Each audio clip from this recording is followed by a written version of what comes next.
जल प्रवाह पावितस्थले कलेवलम्ब्य लम्बिताम्बुजङ्गमालिका। 35वां अध्याय। शौनक ऋषि पूछने लगे कि हे सूत जी, दूसरे का दिया हुआ पुण्य भी लगता है या बिना दिए हुए ही पुण्य मिल जाता है? तो सूत जी कहने लगे कि बिना दिए हुए पाप पुण्य दोनों ही मिल जाते हैं, पाप भी मिल जाता है। सतयुग में एक के पाप और पुण्य के कर्म सारे देश को प्राप्त होता था, पुण्य मिलता था, पाप पुण्य दोनों मिल जाते थे। एक आदमी काम पूरा बुरा कर्म करता तो सारे देश को पुण्य पाप लग जाते थे। त्रेता युग में जो एक आदमी पुण्य पाप करता था वो सारे गांव को लग जाता था, सारे शहर को लग जाता था। द्वापर में जो कोई पुण्य पाप करता था वो एक अपने कुल को पुण्य पाप लग जाता था। परंतु कालयुग में केवल करने वाले को ही पाप और पुण्य मिलता है। एक पात्र में भोजन करने वाले को पाप पुण्य का आधा भाग मिलता है,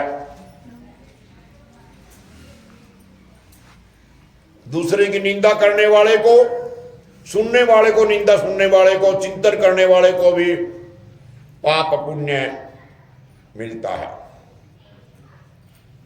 दूसरे के द्रव्य को चुरा करके दान देने वाले को भी पाप पुण्य मिलता है। पाप या पुण्य का उपदेश देने वाले को भी छठा अंश प्राप्त होता है। हम किसी को बुला के लेके आते हैं, चलो कार्तिक का महीना है, नहाएंगे, पंचभिक्षु है, नहाएंगे, या वो दान करेंगे या गौशाला जाएंगे, जो भी कोई दान पुण्य करेंगे, किसी को बुलाएंगे, किसी से करवाएंगे,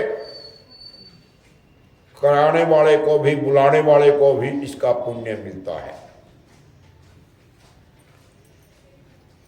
पाप पुण्य का उपदेश देने वाले को छठा अंश मिलता है, प्रजा का छठा अंश राजा को मिलता है, शिष्य से गुरु को, पिता से पुत्र को, स्त्री से पति को भी छठा अंश मिलता है।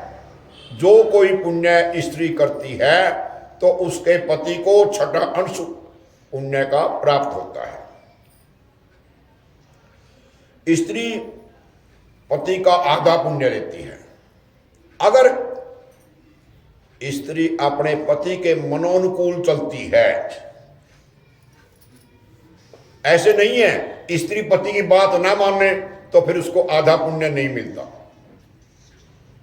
अगर स्त्री पति के मनोनुकूल चलने वाली है तो वो पति का किया हुआ पुण्य को आधा भाग 50%, 50 पैसे ले लेती है, बिना पूछे बिना करे ही ले लेती है।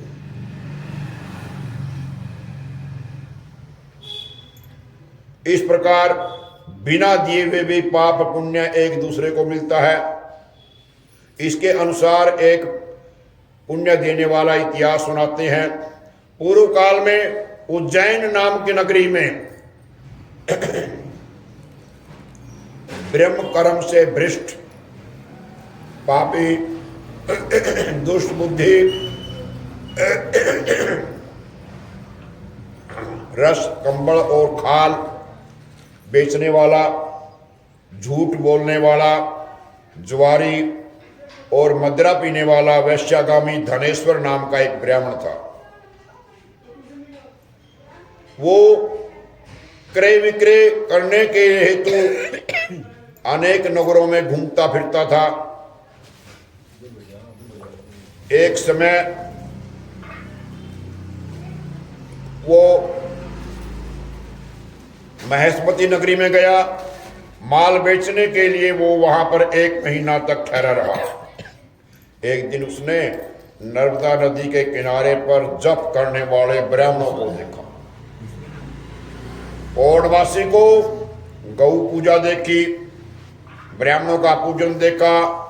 पौड़वासी को पीपल की पूजा करते हुए देखा, पीपल को धागा लपेटते हुए देखा और स्नान करते हुए देखा नर्मदा नदी में। दीपदान भी देखा, जो पौर्णमासी को दीपक का दान करते हैं वो अपने घर में अनहोनी नहीं होने देते। जो कोई स्त्री दीपक जगाती है पूर्णमासी के दिन, वो अपने घर के अनिष्टों को, बुराइयों को दूर कर देती है। सायंकाल में शिव जी का महोत्सव देखा। पूर्णमासी को शाम को शिव जी के लिए दीपदान होता है। कार्तिक की पूर्णमासी को, आज कार्तिक पूर्णमासी को दान, हवन, जप करने वाला अक्षय फल को प्राप्त होता है।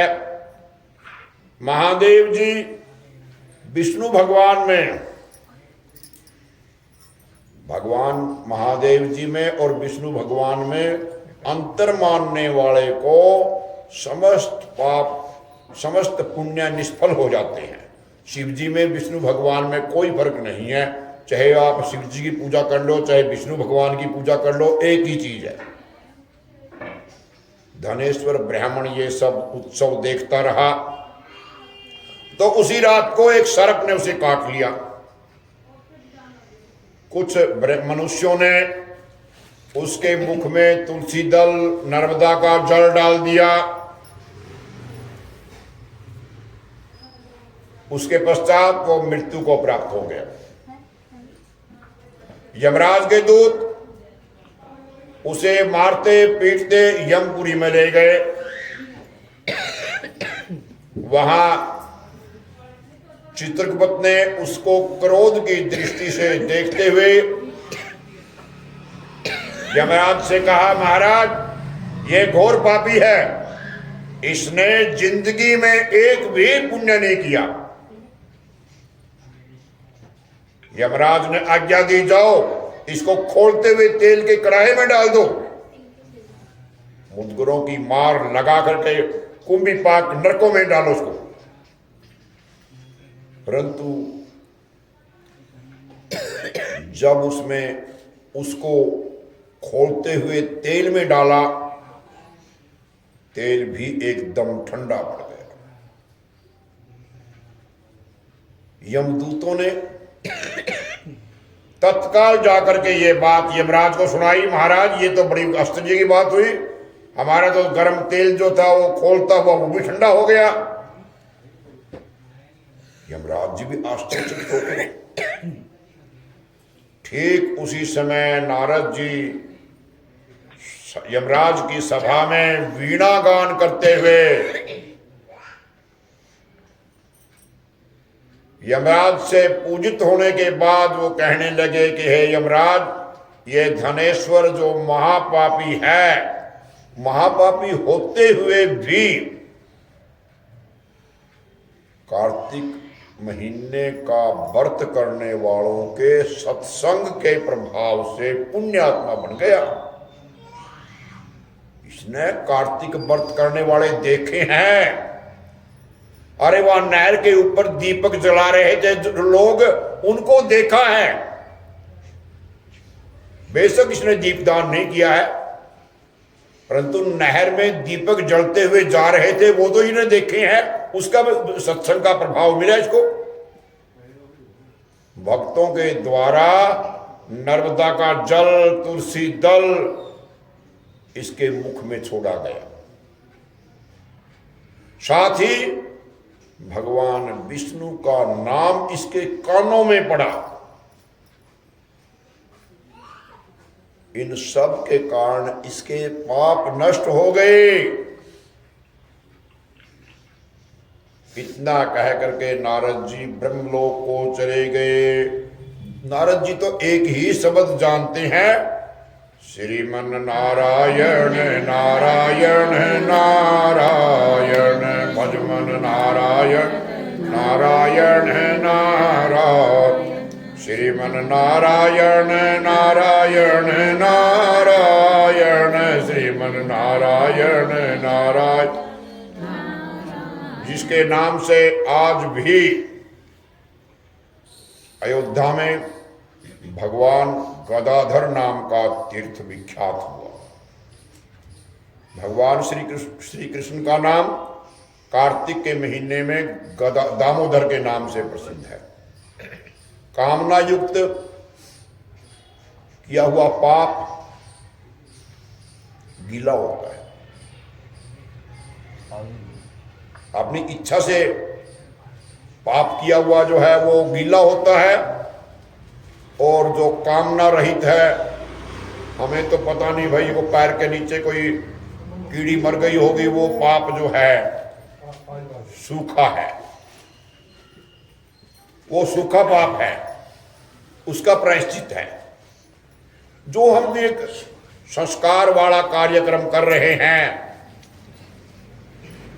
कार्तिक के महीने में, पूरा कार्तिक के महीने में भगवान के दर्शन कर रहे हैं, सुबह सुबह आते हैं, भगवान की कथा सुनते हैं। चलो भगवान को अपने आंखों के सामने भगवान के कथा प्रसंग सुनते हैं, भगवान का नाम कानों में पड़ता ही पड़ता है। इससे क्या होता है, जो कोई अलौकिक बुराइयां हैं, अचानक किसी प्रकार का भी हमारे घर में जो है बुराई नहीं आती। कार्तिक मास के व्रत के प्रभाव से मनुष्य द्वारा किए गए सूखे या गीले दोनों प्रकार के ही पाप नष्ट हो जाते हैं। बोल विष्णु भगवान की जय।